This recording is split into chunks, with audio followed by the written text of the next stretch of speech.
है इसको लेकर हम एक चर्चा करने जा रहे हैं और चर्चा में बेहद ही खास मेहमान हमारे साथ जुड़ रहे हैं। आपका परिचय उनसे करा देते हैं। हमारे साथ अर्थशास्त्री विजय सरदाना जुड़ रहे हैं। बहुत स्वागत है विजय सर आपका न्यूज़ 24 पर। और लोकसभा चुनाव करीब हैं, चुनावी साल का ये बजट जो है वो छत्तीसगढ़ के वित्त मंत्री ओपी चौधरी कल पेश करने वाले हैं। क्या कुछ लेखा जोखा वो पेश कर सकते हैं? और सरकार लगातार मोदी की गारंटी का जिक्र करती है, ऐसे में क्या कुछ खास बातें हो सकती हैं सर इस बजट में? देखिए, सबसे पहले आपको और सभी दर्शकों को मेरा प्रणाम। देखिए, जहां तक बात है चुनावी साल की, आम आदमी को इससे फर्क नहीं पड़ता है। लोगों को उनकी पर्सनल लाइफ में, उनकी क्वालिटी ऑफ लाइफ में कैसे सुधार हो, हर सरकार की, चाहे वो केंद्र हो या राज्य सरकार हो, सबका फोकस वही होना चाहिए। जहां तक बात है छत्तीसगढ़ सरकार की, देखिए छत्तीसगढ़ को थोड़ा सा बाकी स्टेट्स को कॉपी नहीं करना चाहिए। कारण यह है कि छत्तीसगढ़ जो है वो लैंडलॉक्ड एरिया है। छत्तीसगढ़ के जो रिसोर्सेज हैं वो बाकियों से अलग हैं। छत्तीसगढ़ के पास जो नेचुरल रिसोर्सेज हैं वो काफी इंपॉर्टेंट हैं।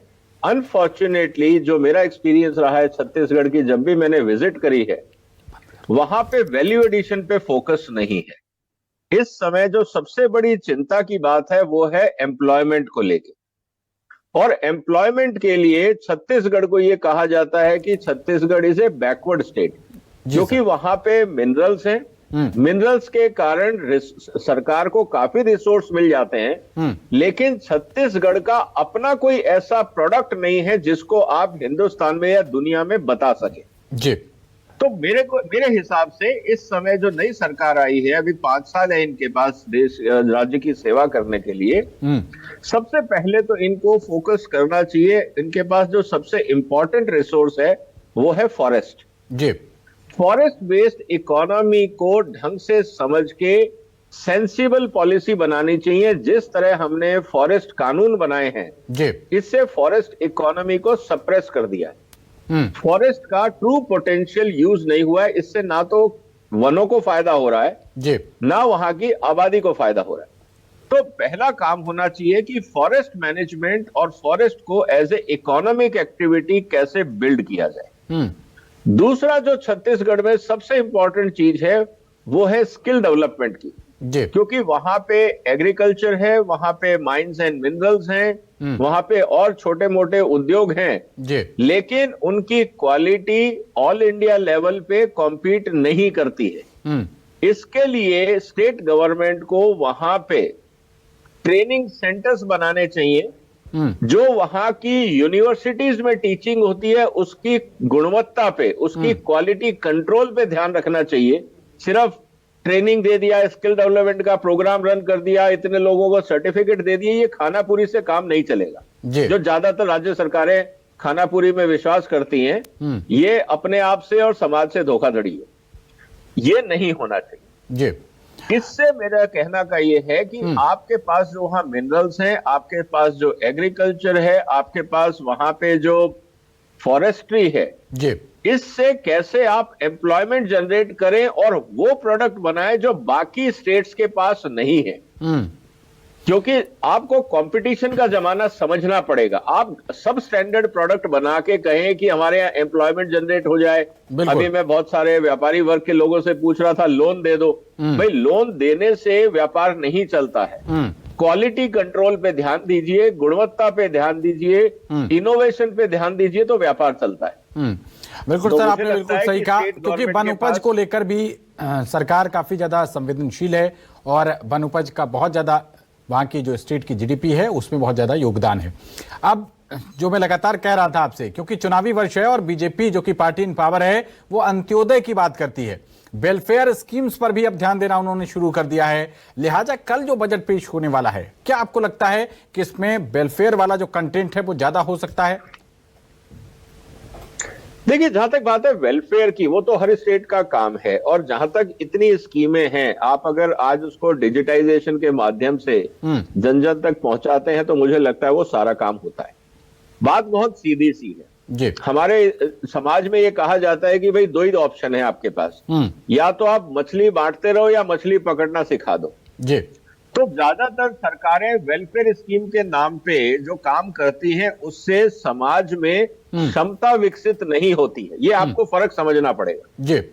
स्टेट की जीडीपी, स्टेट का एम्प्लॉयमेंट, स्टेट का रेवेन्यू जनरेशन, स्टेट में खुशहाली तब आएगी जब वहां पे एम्प्लॉयमेंट पोटेंशियल बढ़ेंगे। वेलफेयर स्कीम से कभी खुशहाली नहीं आती। हाँ, आदमी सुसाइड नहीं करेगा, कोई भूखा नहीं सोएगा, वहां तक बात ठीक है, लेकिन उसको तरक्की नहीं बोलते।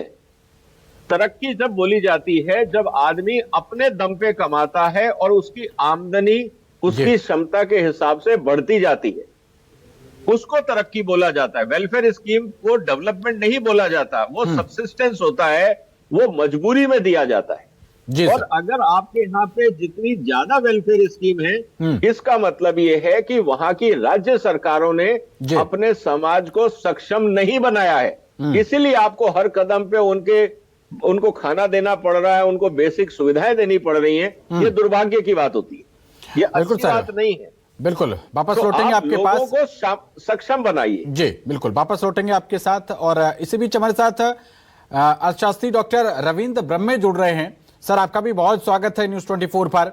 कल छत्तीसगढ़ का बजट अनाउंस होने वाला है और क्योंकि लगातार सरकार जो है वो मोदी की गारंटी का जिक्र कर रही है, चुनावी साल भी है, आपके लिहाज से, आपके पॉइंट ऑफ व्यू से सर क्या समावेश हो सकता है कल के बजट में?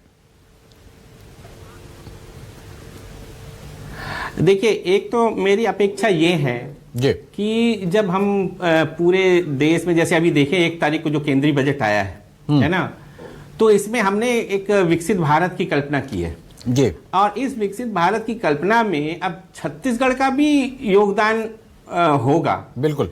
तो हम इस विकसित भारत की परिकल्पना में छत्तीसगढ़ का कितना योगदान कर सकते हैं, तो ये अभी जो एक पहला जिसे कहा गया कि केंद्र सरकार ने भी कहा कि अमृतकाल का पहला बजट है, तो छत्तीसगढ़ का भी अमृतकाल का पहला बजट होगा जी। तो ये हमको सोचना पड़ेगा कि हम किस प्रकार से एक विकसित भारत की परिकल्पना में छत्तीसगढ़ का स्थान कहां पर होगा, छत्तीसगढ़ किस प्रकार से अपना योगदान देगा। और निश्चित रूप से मुझे लगता है इस बजट में कि हमारी यदि 3 करोड़ यदि जनसंख्या छत्तीसगढ़ की है, लगभग 3 करोड़ के लगभग जनसंख्या है, और इसका जो है काफी जो 76% जो लोग हैं ग्रामीण क्षेत्र में रहते हैं, तो काफी फोकस इसका ग्रामीण क्षेत्र में रहेगा, क्योंकि वहीं पर जो है जो अभी जो वर्तमान सरकार है जो जिनकी बात करती है, चाहे युवा हैं या किसान हैं या महिलाएं हैं या गरीब हैं, तो चूंकि ये इसकी ज्यादा संख्या हमारी जो 76% जो पॉपुलेशन जो ग्रामीण अंचल में है तो वहीं पे रहती है, तो ये निश्चित रूप से ये बजट का जो ज्यादा ध्यान जो रहेगा वो ग्रामीण विकास और इस वर्ग की तरफ रहेगा। ठीक है सर, वापस लौटेंगे आपके पास। विजय जी, सरकार के कई मंत्री कह चुके हैं ये बात, हालांकि ये थोड़ा पॉलिटिकल है, कि पिछली सरकार ने राजकोष खाली कर दिया है, लिहाजा जब राजकोष खाली होगा तो वेलफेयर स्कीम्स में कटौती की जा सकती है इस बजट में। देखिए, मैं हमेशा कहता हूं कि हिंदुस्तान की जो राजनीति है वो इर्रेस्पॉन्सिबल राजनीति है। जनता का पैसा है, टैक्स पेयर का पैसा है, लुटाओ, किसी तरह से कुर्सी बचाओ। कुल मिला के हिंदुस्तान की पॉलिटिक्स यहां पे आके सिमट गई। किसी ना किसी नाम पे, फ्रीबीज के नाम पे आप वेलफेयर को जस्टिफाई करते रहते हैं और टैक्स पेयर का पैसा जो सही काम में जाना चाहिए वो वेस्ट होता रहता है। और यही कारण है कि हम पिछले 30 साल में करीब, अगर हम 1980 की बात करें तो चाइना और हम बराबर थे जी। आज चाइना हमसे 4 गुना आगे, हम पीछे रह गए। कौन जिम्मेवार है? हमारे नीति निर्माता, जिन्होंने इस देश के संसाधनों को वेस्ट किया और कीमत जनता उठा रही है। तो ये छत्तीसगढ़ में अगर ऐसा हुआ है तो कोई नई बात नहीं है, हर राज्य में ऐसा हुआ। कहने का मतलब ये है कि अगर अब बीजेपी की सरकार को मौका मिला है, केंद्र में भी उनकी सरकार है, आने वाली शायद केंद्र में सरकार वापस बीजेपी की हो, जिसको मोदी की गारंटी की आप बात कर रहे हैं जी। मेरी तो चुनौती बीजेपी सरकार से है छत्तीसगढ़ में। क्या आप अगले 5 साल में छत्तीसगढ़ को हिंदुस्तान का रोल मॉडल बना सकते हैं? क्योंकि आपके पास जितनी आबादी है उस हिसाब से संसाधन ज्यादा है, कम नहीं। आपके पास माइंस हैं, आपके पास फॉरेस्ट है, आपके पास वाटर रिसोर्सेज हैं, आपके पास एग्रीकल्चर है, आपके पास जलवायु है, आपके पास टूरिज्म ऑप्शन है, आपके पास सब कुछ है। अब बहानेबाजी से काम नहीं चलेगा। अब कुल मिला के 5 साल जनता ने आपको दे दिए, अब आप करके दिखा दीजिए कि एक अच्छे राज्य को कैसे बनाया जाता है, कैसे युवाओं को रोजगार दिया जाता है, ठीक है सर। कैसे किसानों को खुशहाल बनाया जाता है, और कैसे छत्तीसगढ़ के प्रोडक्ट दुनिया में अपनी क्वालिटी के कारण जाने जाते हैं। ठीक है सर। ये अगर राज्य सरकार कर देगी तो मुझे लगता है इससे उनको टैक्स भी मिलेगा और जितनी समस्याएं हैं वो भी अपने आप खत्म हो जाएगी। ठीक है डॉक्टर अरविंद जी, छत्तीसगढ़ की समस्याएं भी, चुनौतियां भी कुछ अलग हैं बाकी राज्यों के मुकाबले। यहाँ पर नक्सलियों की भी समस्या है। ऐसे लिहाज से अगर देखा जाए, जो बात विजय जी कह रहे हैं, और वो राजनीति को कटघरे में भी खड़ा कर रहे हैं, हमारे यहाँ के नीति निर्माताओं को लेकर भी, और हालांकि उनकी बात में कुछ हद तक दम भी है, कई राज्यों में ऐसा होता भी है। मौजूदा लिहाज से देखा जाए सर, क्योंकि लगातार प्रधानमंत्री मोदी भी 4 जातियों का जिक्र कर रहे हैं, महिलाओं के लिए क्या खास हो सकता है इस बजट में, इसको लेकर सब लोग अपनी उम्मीद लगाए बैठे हैं। आपका क्या टेक है सर इस पर? देखिए, मुझे ये लगता है कि जो अभी जो हमारा जो बजट होना चाहिए जो राज्य सरकार का, ये केंद्र सरकार के बजट से सिंक्रोनाइज हो बजट। इसलिए सिंक्रोनाइज होना चाहिए कि जो वहां की जो केंद्र सरकार जो योजनाएं लागू कर रहा है, उनका हम किस तरीके से ज्यादा लाभ उठा सकते हैं। जब ये बजट केंद्र के बजट से सिंक्रोनाइज होगा तो हम उन योजनाओं का ज्यादा लाभ उठा सकते हैं। जो भी योजनाएं हैं, चाहे आवास निर्माण के लिए योजनाएं हैं या आपकी जो है सूर्योदय की जो नई योजना लॉन्च की गई है, इस प्रकार से हम ले सकते इनका लाभ उठा सकते हैं इस चीज की। तो दूसरा बात यह है कि आप हमारे यहाँ जो बात हो रही थी कि किस प्रकार से विकास होगा, है ना, हमारे यहाँ संसाधन बहुत हैं, और जैसे कि कहा जाता है कि अमीर धरती के गरीब लोग जो कहा जाता है, कि हमारे पास तो संसाधन बहुत हैं और जनसंख्या भी हमारी उतनी नहीं है। तो ये है कि हम किस प्रकार से ये जब तक पॉसिबल नहीं है। देखिए, केंद्र सरकार ने जो है पूरा जो इन्वेस्टमेंट किया है, काफी इन्वेस्टमेंट वो पूरा इंफ्रास्ट्रक्चर पे किया है। यदि अच्छा इंफ्रास्ट्रक्चर होगा तो इन्वेस्टमेंट आएगा आपका। तो देखिए, ये इस पे डिपेंड करता है कि कितना इन्वेस्टमेंट बाहर से आते हैं, कितने आप उद्योगों की स्थापना करते हैं। क्योंकि हमारी जो ग्रोथ स्ट्रेटेजी देश की है, वो जो है इंडस्ट्री की स्थापना अभी सरकार ज्यादा से ज्यादा चाहती है, और उसके लिए वो चाह रही है जितनी हर्डल्स हैं, जितनी रुकावट है, चाहे इंफ्रास्ट्रक्चर की हो और जो दूसरी रुकावट है, उनको वो दूर करना चाहती है। तो छत्तीसगढ़ को भी यदि विकास करना है तो हमारे यहाँ जैसे कि बात हो रही है कि हमारे इतने संसाधन हैं, हम एक ऐसा जो है इन्वेस्टमेंट हमारे यहाँ जो एक एनवायरनमेंट हो कि यहाँ पे बड़ी से बड़ी इंडस्ट्री आए, और यहाँ पे जो वैल्यू एडिशन कितना ज्यादा जो हमारे पास रिसोर्सेस है उससे होगा, तो हम लोग एक जो ग्रोथ स्ट्रेटेजी पे शिफ्ट हो सकते हैं राज्य। विजय जी, छत्तीसगढ़ के वित्त मंत्री ओपी चौधरी कह रहे हैं कि पिछली सरकार ने दिवालियेपन पर लगभग ढकेल दिया छत्तीसगढ़ को, और ऐसे में उन्होंने एक बात और कही कि अगले 5 सालों में हम स्टेट की जीडीपी को दोगुना करने का विजन लेकर चल रहे हैं। इन दोनों पॉइंट ऑफ व्यू को अगर समझा जाए तो कल जो बजट पेश होने वाला है उसमें क्या कुछ समावेश हो सकता है सर? देखिए, मेरा निवेदन है वहां के वित्त मंत्री और मुख्यमंत्री जी से, आप ये जीडीपी के आंकड़े से खेलना बंद कर दीजिए। सिंगल पॉइंट फोकस करिए कि हम एम्प्लॉयमेंट जनरेशन कैसे करेंगे। अगर आपकी पॉलिसीज एम्प्लॉयमेंट जनरेशन के लिए अनुकूल हैं, जीडीपी अपने आप बढ़ेगा। जीडीपी जो होता है वो एम्प्लॉयमेंट का बाई प्रोडक्ट होता है जी। आप अगर लोगों को रोजगार दे रहे हैं, इसका मतलब वहां इन्वेस्टमेंट आ रहा है। इन्वेस्टमेंट आएगा तो जीडीपी अपने आप बढ़ेगा, रेवेन्यू अपने आप बढ़ेगा। आपका सिंगल पॉइंट एजेंडा ये होना चाहिए, जितने भी डिपार्टमेंट हैं आप उनमें ये देखिए कि वहां पे ज्यादा से ज्यादा रोजगार, और मैं सरकारी रोजगार की बात नहीं कर रहा हूं, आप वहां पे जो उद्यमी हैं, जो एंटरप्रेन्योर हैं, उनको आप कैसे एनकरेज करते हैं जी। उसके लिए सबसे पहले आपको अपने इंस्पेक्टर राज पे कंट्रोल करना होगा। छत्तीसगढ़ में आज भी ग्राउंड लेवल पे करप्शन बहुत ज्यादा है, आप इस बात को मान लीजिए। चाहे वो फूड इंस्पेक्टर हैं, ड्रग्स इंस्पेक्टर हैं, फॉरेस्ट इंस्पेक्टर हैं, बाकी दुनिया भर की जो इंस्पेक्टर मशीनरी है, क्या छत्तीसगढ़ इंस्पेक्टर राज से स्मॉल स्केल इंडस्ट्री को मुक्ति दिला पाएगी? मेरा पहला सवाल ये है जी। अगर आप ये कर पाते हैं और क्वालिटी कंट्रोल पे फोकस करते हैं, अच्छी स्किल, मॉडर्न स्किल, वो थके हुए स्किल नहीं कि जो 1940 में चलते थे वही आज आप स्किल डेवलप कर रहे हो, वो नहीं।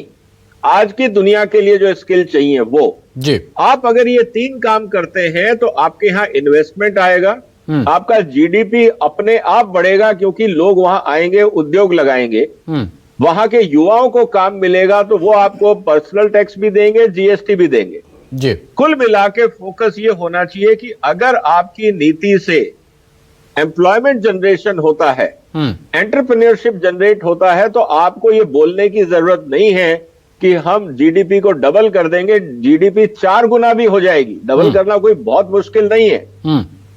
आप अगर बेसिक काम करते हैं, सुविधाएं देते हैं, करप्शन कम करते हैं, आपके सारे पैरामीटर पूरे हो जाएंगे, आपको परेशान होने की जरूरत नहीं है। लेकिन ये सब करने के लिए पॉलिटिकल करप्शन को कम करना होगा, भाई भतीजावाद को कम करना होगा, ट्रांसपेरेंसी लानी होगी। ठीक है सर। रविंद्र जी, महातारी वंदन योजना का जिक्र हुआ है, इसके साथ साथ प्रधानमंत्री आवास योजना का भी जिक्र हो रहा है। आपने कहा कि जो केंद्र का बजट आया है उसके साथ सिंक्रोनाइज होना चाहिए। क्या उन दो बड़ी, ये जो योजना केंद्र सरकार की चलती है प्रधानमंत्री आवास योजना को लेकर, उसको लेकर एक बड़ी घोषणाएं इसको लेकर की जा सकती हैं और ज्यादा नियमों का सरलीकरण हो सकता है? क्योंकि प्रधानमंत्री का भी टारगेट है कि हर जो बेघर है उसको घर मिले।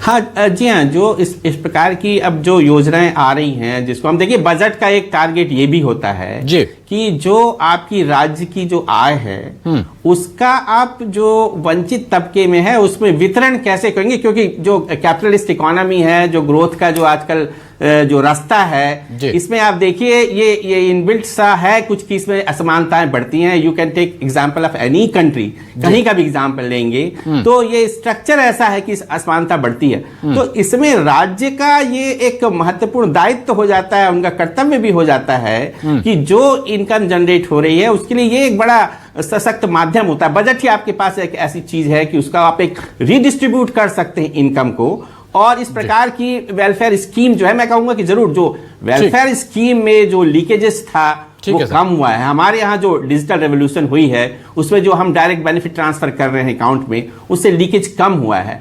और ऐसी स्कीम जो लोगों को सशक्त करती है, लोगों को मजबूत बनाती है, लोगों को उत्पादक बनाती है, उत्पादक कार्यों से जोड़ती है, वो उस प्रकार की वेलफेयर स्कीम होना चाहिए जिससे कि हमारी इनकम भी जनरेट हो और प्रोडक्शन भी बढ़े। बिल्कुल। रविंद्र जी और विजय सदाना जी, आप दोनों लोग न्यूज़ 24 के साथ जुड़े, इतनी महत्वपूर्ण जानकारी हमारे दर्शकों के साथ साझा की, बहुत शुक्रिया आप दोनों का। और अब सभी की नजरें छत्तीसगढ़ के कल के बजट पर टिकी हुई हैं कि ओपी चौधरी अपनी इस बजट के पिटारे में क्या कुछ छत्तीसगढ़ की जनता की वेलफेयर के लिए, भलाई के लिए लेकर आए हैं। इस पर पल पल पर